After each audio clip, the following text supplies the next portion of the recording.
We are generally so fixated on the impressions we receive through the action of the five physical sense organs that we fail to recognize that we frequently sense things without these senses providing any input.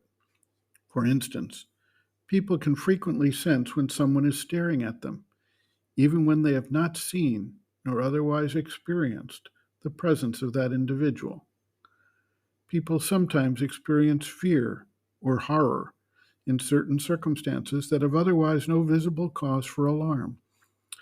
Sometimes people experience a sense of deep peace or joy or calm in a particular locale, such as an old growth forest which can be almost palpable, but is clearly a subtle response to the environment, not based on an external trigger of any of the physical senses. We know that certain animals can pick up the sense of an imminent earthquake or some other major event coming their way. The signals they pick up are clearly outside our range of perception, but potentially outside their range of perception, and picked up by a subtle sense of some sort. Although, to be clear, many animals possess a sensory input range that exceeds, or at least vastly differs in perceptible frequency from those of human beings generally.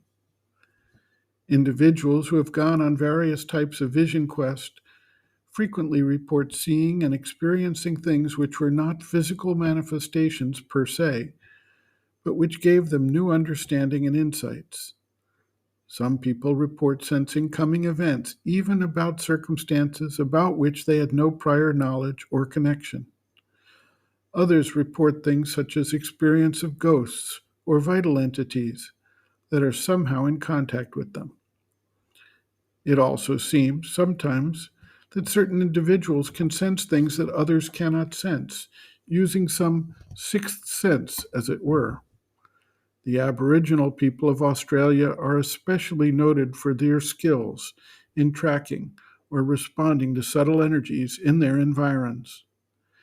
Many people report having visions which arise not from physical impulses, but from other forms of vibration, which are thus picked up by some subtle sense.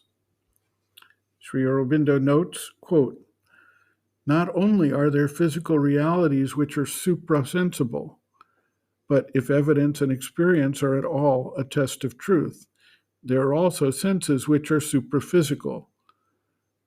For instance, sukshma indriya, subtle organs existing in the subtle body, sukshma deha, and the means of subtle vision and experience, sukshma drishti, and can not only take cognizance of the realities of the material world without the aid of the corporeal sense organs, but can bring us into contact with other realities, supraphysical, and belonging to another world, included, that is to say, in an organization of conscious experiences that are dependent on some other principle than the gross matter of which our suns and earths seem to be made." End quote. Reference, Sri Aurobindo and the Mother, The Hidden Forces of Life, Chapter 6, Hidden Worlds and Evolutionary Forces, page 140.